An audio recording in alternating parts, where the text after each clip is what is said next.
I didn't ruin my life. I let it happen. That sounds harmless.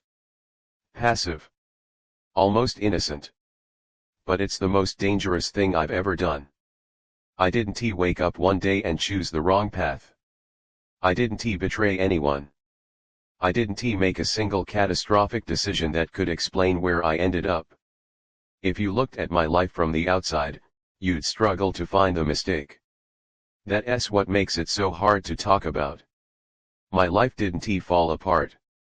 It just, never fully began. I drifted into adulthood the way people drift into water that's not quite cold enough to shock them awake. Slowly. Carefully. Without resistance. Each step felt reasonable, justified, temporary until suddenly, it wasn't. I accepted what came my way because it was there. I followed opportunities because they were available. I stayed in situations because leaving would have required a reason, and I never felt like I had a good enough one. Nothing was wrong enough. That became my excuse. People say life is shaped by choices. Mine was shaped by defaults. By momentum. By what happened when I didn't intervene. When I didn't stop and ask whether this was something I wanted, or just something that made sense. I told myself that wanting was unreliable. That desire fades. That responsibility lasts. I learned to value stability over curiosity, predictability over presence. And slowly, I stopped expecting anything else. I didn't chase. I didn't resist. I adapted. Adaptation looks like intelligence from the outside. It looks like maturity. People compliment you for it. They say you're grounded, realistic, flexible. They don't see what you give up in the process. I remember a time when I had plans that weren't tied to practicality. Ideas that felt alive, not useful. They weren't fully formed, but they mattered to me. Somewhere along the way, I stopped revisiting them. I told myself they were naive. Impractical. Things you outgrow. What I really outgrew was the habit of asking myself what I wanted. Life kept offering me versions of itself, and I kept nodding. This works. This is fine. This will do. I built a life out of this will do. Years passed quietly. Smoothly. Without crisis. I filled my days with routines that kept me occupied enough not to notice what was missing. I was always busy. Busy is an excellent distraction from reflection. I didn't feel unhappy. I felt distant. Like my life was something I was responsible for maintaining, not something I was inside of. I handled it competently. I showed up. I did what was required. I kept things running. But I rarely felt engaged. There's a difference between being alive and being operational. I didn't know that at first. I assumed adulthood was supposed to feel this way. Muted. Controlled. Slightly heavy. Everyone around me seemed to accept it. So I did too. The first time I noticed something was wrong wasn't during a tragedy. It was during a moment that should have felt meaningful. A milestone people celebrate, a moment that gets photographed and remembered. I stood there, aware that this was supposed to matter, and felt nothing. Not sadness. Not joy. Just observation. That scared me more than pain would have. Pain demands response. Emptiness doesn't. After that, I started paying attention. To how rarely I felt anticipation. To how often I postponed things I cared about. To how easily I convinced myself that tomorrow would be better suited for change than today. Tomorrow became my favorite hiding place. I told myself I had time. That there was no rush. That life unfolds at its own pace, and forcing it would only lead to regret. What I didn't realize was that life unfolds whether you participate or not. It doesn't wait for clarity. It doesn't pause for readiness. It just keeps going. And the longer you let it happen, the harder it becomes to tell where you end and the routine begins. Late at night, when everything was quiet, I sometimes felt a faint unease. A sense that I was missing something important, though I couldn't name it. I pushed it away with logic. You're fine. You're lucky. Don't overthink this. Those words kept me still. They also kept me asleep. I wasn't living badly. I just wasn't living deliberately. And I didn't yet understand that passivity has consequences, not immediately, not loudly, but inevitably. Because one day, you look back and realize that the absence of choice was the choice. And it shaped everything. The realization didn't come all at once. It arrived in fragments. In small, humiliating moments when I caught myself saying someday without believing it. In conversations where people talked about plans with urgency, and I nodded along, already tired by the thought of wanting something strongly enough to pursue it. I started noticing how often I postponed my own life. Not important things. Not dramatic things. Just myself. I postponed learning what I liked now, instead of who I used to be. I postponed changing habits that no longer fit. I postponed asking uncomfortable questions because they would require answers I wasn't ready to live with. And the more I postponed, the easier it became. Time has a strange way of rewarding passivity. The less you intervene, the smoother things seem to run. Fewer disruptions. Fewer conflicts. Fewer moments that force you to choose. That smoothness felt like safety. Until it didn't. One afternoon, I looked at a calendar and realized something that made my stomach drop. Years had passed since the last time I had made a decision that felt intentional. Not reactive. Not inherited. Not carried forward by momentum. Intentional. I tried to remember the last moment I had chosen something because it mattered to me, not because it was expected or available. I couldn't. That absence hit me harder than any regret I had imagined. It wasn't that I had chosen wrong, it was that I had stopped choosing at all. I felt exposed, like someone who wakes up mid-conversation and realizes they've been agreeing to everything without listening. The psychological shift that followed wasn't panic. It was grief. Grief for time that hadn't been stolen, only surrendered. For possibilities that hadn't failed, only expired quietly. For versions of myself that never had the chance to exist because I never invited them in. I started replaying my past with uncomfortable clarity. Not to punish myself, but because my mind was trying to locate the point where intervention might still be possible. Every memory told the same story. I waited. I waited for certainty. I waited for permission. I waited for a reason that felt legitimate enough to justify movement. In waiting, I lost urgency.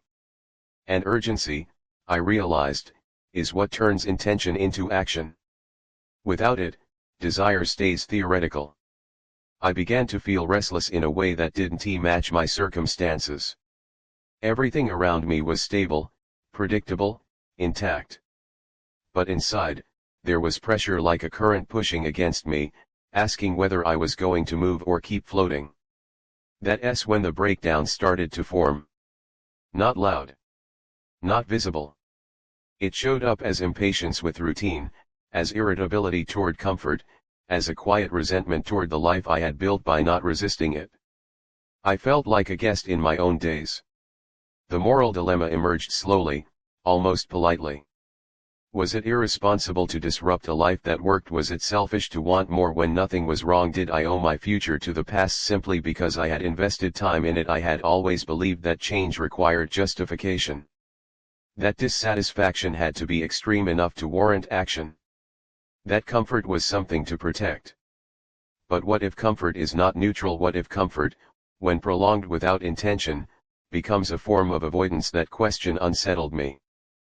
Because it implied that by doing nothing, I was actively choosing not to live deliberately. That passivity wasn't harmless, it was a strategy. One that allowed me to avoid responsibility for my own desires. I started to notice how my language reflected that avoidance. I'll see. Maybe later. It's not the right time. Those phrases created an illusion of openness while keeping everything exactly the same. They allowed me to appear flexible without committing to change. I was fluent in delay. The breakdown reached its peak one evening when I imagined my future and felt nothing. Not fear. Not hope. Just continuity. More of this. More functioning. More maintenance. The thought made my chest tighten. I realized then that the most frightening outcome wasn't failure. It was success at a life I never actively chose. That was the moment resistance first appeared. Not as courage. As discomfort with the current. I felt it as a subtle refusal to keep drifting. A growing awareness that if I didn't push back now, even slightly, inertia would finish the job for me. But pushing back meant uncertainty. It meant choosing without guarantees. Acting without full clarity. Risking regret instead of continuing to avoid it. For the first time, I understood that waiting was no longer neutral. It was a decision with consequences. And those consequences were accumulating quietly, day by day, in a life that felt increasingly distant from the person living it. The question was no longer whether I should act. It was whether I could survive continuing to let my life happen without me. The turning point didn't feel heroic. It felt uncomfortable. Not the kind of discomfort that excites you, but the kind that refuses to be ignored. Like sitting in a position that's been wrong for too long and suddenly realizing you can't stay there another minute, not because it hurts sharply, but because it drains you slowly. I understood then that nothing external was going to force me to change. No crisis would arrive to justify my movement. No collapse would make my inaction obvious or forgivable. If I continued like this, my life would remain intact, and that would be the tragedy. Because intact does not mean inhabited. That clarity marked the point of no return. Once you see that your life is happening without your participation, you can't unsee it. You can distract yourself for a while, but the knowledge stays. It waits. It asks questions every time you say later or someday. I didn't suddenly know what I wanted. That's important. The myth that stopped me for years was the belief that clarity comes first. That you must understand yourself completely before you're allowed to act. I waited for that understanding like a signal that never came. What I finally realized was this: clarity isn't a prerequisite for living. It's a result of it. So I made a decision without certainty. A small one. Not dramatic. Not easily visible to others. But deliberate in a way my life hadn't been for a long time. I chose something not because it was optimal or expected, but because it interrupted the pattern. Because it required my presence. That choice didn't feel good at first. It felt wrong. Awkward. Inefficient. Like stepping out of rhythm with everything I had built. I questioned myself constantly. I wondered if I was being impulsive, selfish, irresponsible. But underneath the doubt, there was something new. Resistance. Not against the world, against inertia. I began to notice how much energy it took to live deliberately. How often I wanted to retreat into autopilot. How seductive it was to let things decide themselves again. But now, when I tried to drift, something inside me pushed back. Gently. Persistently. I started making choices that didn't maximize comfort. Conversations I had postponed. Boundaries I had never tested. Decisions I made without rehearsing every possible outcome. Some of them were mistakes. That was inevitable. But for the first time, the mistakes felt like mine. And that mattered more than being right. I grieved the years I had let slip by.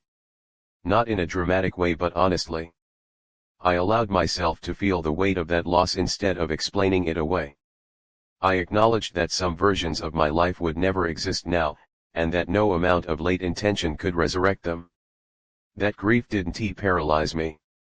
It grounded me. Because it made time feel real again.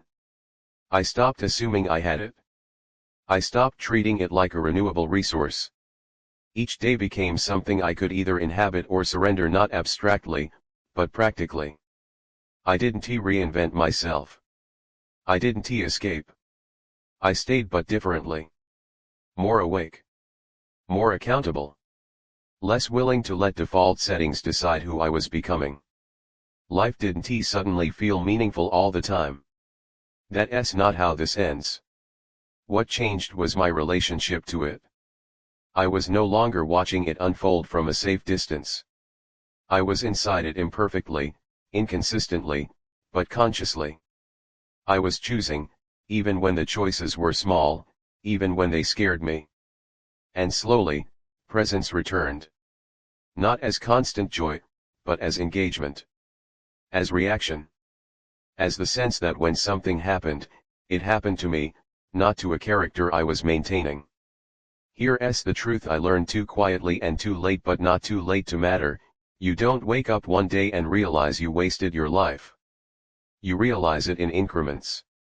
In the space between days that blur together. In the comfort that asks nothing of you.